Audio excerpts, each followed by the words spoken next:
नमस्कार मित्रांनो, स्वागत आहे आपलं EMPC चावडी या आपल्या यूट्यूब चॅनलमध्ये।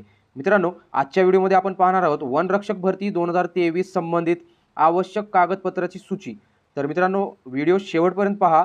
या व्हिडिओमध्ये आपण वनरक्षक भरतीसाठी अत्यंत महत्त्वाची जी कागदपत्रे लागतात, जी की आपल्याला घेऊन जायची आहे शारीरिक मोजमाप चाचणीसाठी, त्या ठिकाणी आपल्याला जे कागदपत्र घेऊन जायचे आहेत तेच कागदपत्र आपण आजच्या व्हिडिओमध्ये पाहणार आहोत। तर व्हिडिओ शेवटपर्यंत पहा।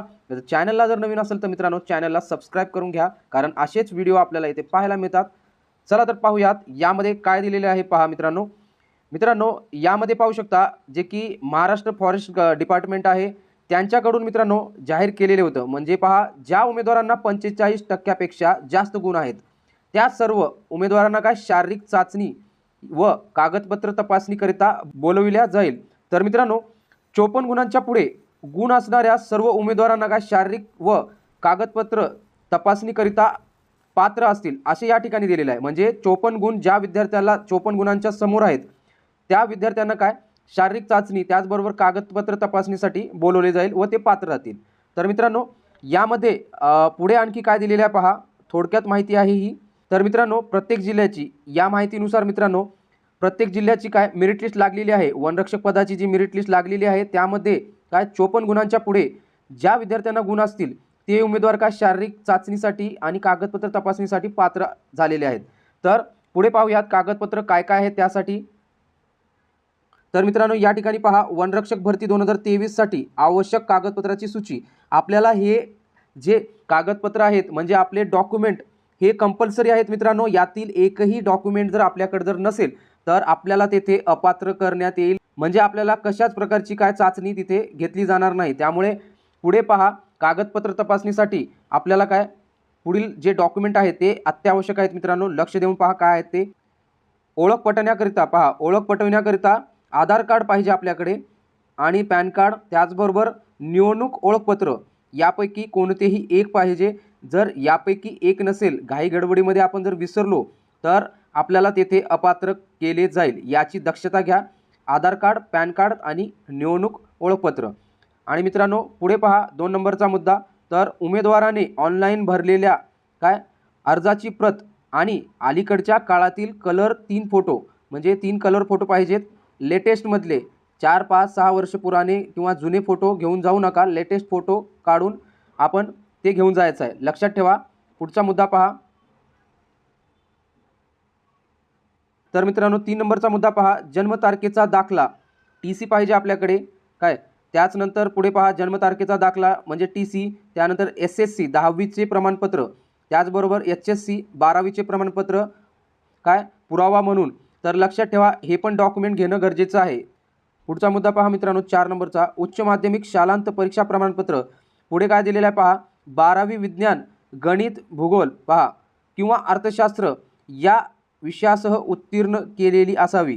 काय आपले ह्याच्यामध्ये आपण या विषयामध्ये विज्ञान, गणित, भूगोल किंवा अर्थशास्त्र या विषयासह 12वी मध्ये काय आपण उत्तीर्ण असणे गरजेचे आहे, त्याचं प्रमाणपत्र आपल्याला घेऊन जायचं आहे। पुढचा मुद्दा पहा मित्रांनो, 5वा, खालील प्रकारात पहा, नमूद उमेदवारांनी माध्यमिक शालांत प्रमाणपत्र परीक्षा 10वी उत्तीर्ण केली असल्यास पात्र राहतील। पहा, या ठिकाणी 1 नंबरचा मुद्दा पहा आहे काय, अनुसूचित जमाती म्हणजे ST प्रवर्गातील उमेदवार, त्यानंतर माजी सैनिक असल्यास ते सुद्धा उमेदवार पात्र असतील।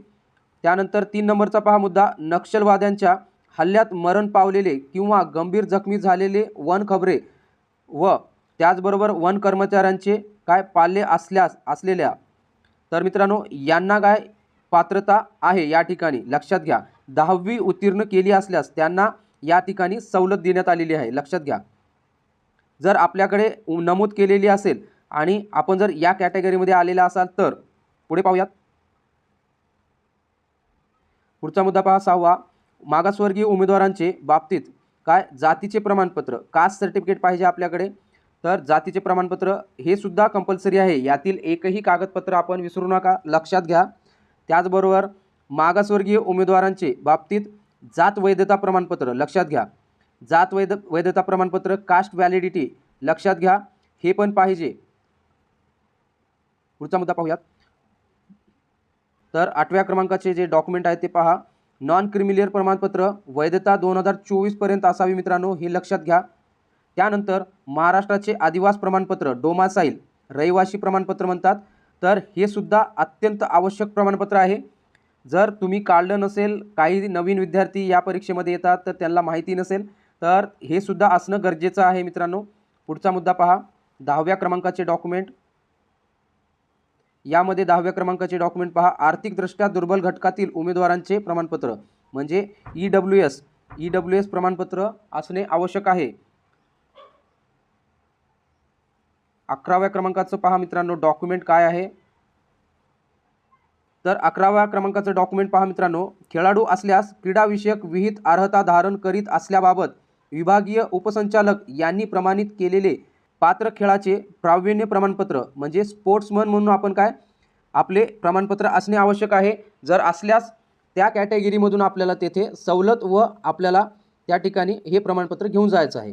तर 12व्या क्रमांकाचं प्रमाणपत्र पहा, माजी सैनिक असल्यास मित्रांनो, जर माजी सैनिक असल्यास तर ते ओळखपत्र व डिस्चार्ज कार्ड एक्स सर्व्हिसमॅन म्हणून जे असते ते घेऊन जायचं आहे आपल्याला. तर मित्रांनो हे डॉक्युमेंट आपल्याला ऑप्शनल असतील, ज्यांच्याकडे असतील त्यांच्याकडे असतील त्यांनी घेऊन जायचं आहे मित्रांनो, हे प्रत्येकाकडे नसते. तर माजी सैनिक असल्यास त्याचे प्रमाणपत्र आणि त्यानंतर स्पोर्ट्समन तर त्याचे प्रमाणपत्र. त्यानंतर 13वा अंशकालीन पदाच्या उमेदवारांनी 3 वर्ष सेवा केल्याबाबत सक्षम प्राधिकाऱ्याचे प्रमाणपत्र, तर हे सुद्धा घेऊन जाणं अत्यंत आवश्यक आहे. तर पुढचा मुद्दा पाहूयात, पुढच्या क्रमांकाचे 14वा मुद्दा पहा मित्रांनो, भूकंपग्रस्त असल्यास सक्षम प्राधिकाऱ्याचे प्रमाणपत्र हे सुद्धा आपल्याला घेऊन जायचं आहे. 15वे प्रमाणपत्र पहा मित्रांनो, प्रकल्पग्रस्त ज्यांच्याकडे प्रकल्पग्रस्त आहे त्यांनी सुद्धा हे डॉक्युमेंट आपल्याकडे असतील तर घेऊन जाणे. पुढचा मुद्दा पाहूयात, त्यानंतर 16व्या क्रमांकाचं जे प्रमाणपत्र आहे मित्रांनो ते पहा, रोजंदारी मजुराबाबत सक्षम प्राधिकाऱ्याचे प्रमाणपत्र जर आपल्याकडे ते असेल तर घेऊन जायचं आहे. त्यानंतर 17वा मुद्दा पहा, 17वा डॉक्युमेंट, होमगार्ड असल्यास होमगार्ड म्हणून कमीत कमी 3 वर्ष सेवा झाली असल्याबाबत सक्षम प्राधिकाऱ्याचे प्रमाणपत्र, तर हे सुद्धा घेऊन जाणं गरजेचं आहे. हे सुद्धा डॉक्युमेंटच्या प्रमाणात लागेल आपल्याला. त्यानंतर मित्रांनो ज्यांच्याकडे हे डॉक्युमेंट आहेत त्यांनीच घेऊन जायचं आहे. आणि त्यानंतर ज्याप्रमाणे आपण फॉर्म भरलेला आहे त्यामध्ये आपल्याला त्या ठिकाणी लागेलच. तर या ठिकाणी पहा, अनाथ असल्यास सक्षम प्राधिकाऱ्याचे प्रमाणपत्र. त्यानंतर पहा मित्रांनो, इतर उच्च शैक्षणिक पात्रता असल्यास प्रमाणपत्र, जर आपल्याकडे कोणती उच्च शैक्षणिक पात्रता असेल तर ते सुद्धा प्रमाणपत्र येथे आपण घेऊन जायचं आहे. त्यानंतर मित्रांनो 20वा जो महत्त्वपूर्ण आपल्याला डॉक्युमेंट आहे ते लहान कुटुंबाचे प्रमाणपत्र, मूळ कागदपत्र तपासणीच्या दिनांकाचे. तर मित्रांनो हे प्रमाणपत्र आपल्याला लागतील. तर पुढचे आणखी 2 राहिलेले आहेत शेवटचे मित्रांनो. तर या ठिकाणी पहा 21व्या क्रमांकाचं जे आहे तर पहा, यामध्ये जाहिरातीमधील परिशिष्ट क्रमांक पहा 14 नुसार धाव चाचणीपूर्वी उमेदवाराने द्यावयाचे वचनपत्र. मित्रांनो हे सुद्धा घेऊन जाणं गरजेचं आहे, लक्षात घ्या. तर पुढच्या ह्याच्यामध्ये पहा 15वं जे परिशिष्ट आहे मित्रांनो हे महत्त्वाचं आहे पहा. तर मित्रांनो 22व्या क्रमांकाचं जे प्रमाणपत्र आहे ते अत्यंत आवश्यक आहे प्रत्येक वनरक्षक भरती करणाऱ्या विद्यार्थ्यासाठी. तर यामध्ये पहा काय दिलेले आहे, जाहिरातीमधील परिशिष्ट 15 नुसार, जे की आपली जाहिरात होती वनरक्षक भरती 2023ची, त्यानुसार पहा मित्रांनो त्यामध्ये हे परिशिष्ट आहे 15 नुसार शारीरिकदृष्ट्या सुदृढ असल्याबाबतचे जिल्हा शल्य चिकित्सक यांनी प्रमाणित केलेले प्रमाणपत्र. म्हणजे मित्रांनो आपल्या गव्हर्नमेंट हॉस्पिटल असतील जे की आपल्या भागामध्ये असतात गव्हर्नमेंट दवाखाने, तिथून आपल्याला काय जिल्हा शल्य चिकित्सक यांनी प्रमाणित केलेले प्रमाणपत्र घेऊन जायचं आहे. मित्रांनो हे होते आपले महत्त्वपूर्ण असे 22 प्रमाणपत्र जे की आपल्याला घेऊन जायचे आहेत मित्रांनो. तर या ठिकाणी आपल्याला डॉक्युमेंट सर्व घेऊन जायचे आहेत. याची मी PDF आपल्या टेलिग्राम चॅनलवर देईल, जी की आपल्याला येथे आपल्याला या टेलिग्राम चॅनलवरून मिळून जाईल. जी टेलिग्राम चॅनल आहे तिथून आपल्या टेलिग्राम चॅनलला जॉईन करा, तिथून आपल्याला ही PDF मिळून जाईल. तर मित्रांनो हे आपल्याला डॉक्युमेंट काय आपल्या भरतीसाठी घेऊन जायचे आहेत. कुठलंही डॉक्युमेंट ठेवायचं नाही मागे, आपल्याला जे डॉक्युमेंट लागतात ते नक्की घेऊन जा. तर मित्रांनो आपल्याला प्रवेशपत्रसुद्धा घेऊन जायचं आहे यामध्ये. त्यानंतर आधार कार्ड, पॅन कार्ड जे काय असतील जे डॉक्युमेंट मी आपल्याला सांगितले आहेत ते घेऊन जायचे आहेत, लक्षात ठेवा. आणि मित्रांनो अशाच व्हिडिओसाठी आपल्या चॅनलला सबस्क्राईब करा. भेटूयात पुढच्या व्हिडिओमध्ये. जय हिंद, जय महाराष्ट्र.